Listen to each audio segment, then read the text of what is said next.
سلام. موسی علیه السلام در راز و نیاز با خدا بود.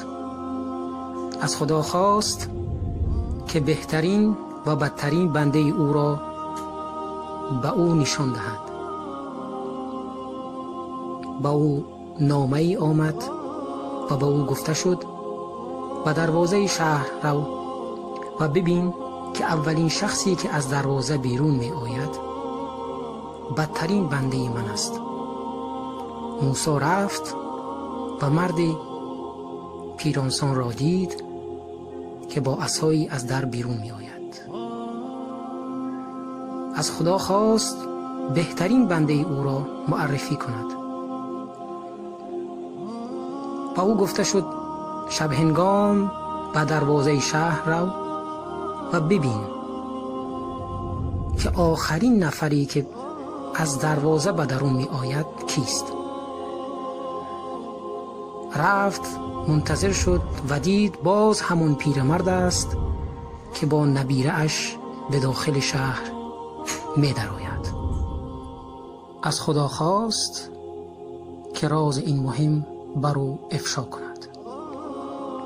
با او گفته شد تا امروز این مرد از بدترین بندگان من بود، تا زمانی که نبیره‌اش از او پرسید پدر بزرگ، بزرگتر از شهر ما چیست؟ گفت سرزمین ما. بزرگتر از آن این زمین، بزرگتر از آن ستاره ها، بزرگتر از آن دنیا، بزرگتر از آن چیست؟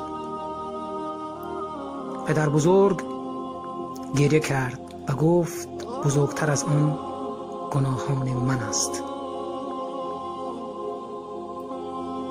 نبیره پرسید آیا بزرگتر از گناهان شما چیزی دیگری هست؟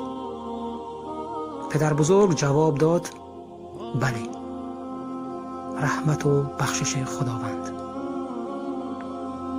و خداوند این زمان گفت از تمام گناهانش گذشتم، او را بخشیدم و او از بهترین بندگان من است.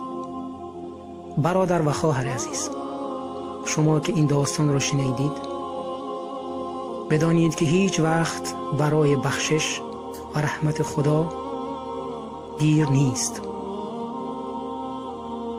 کسی که از رحمت و بخشش خداوند ناامید است بداند که برادر شیطان است و شیطان همواره از ناامیدان بود.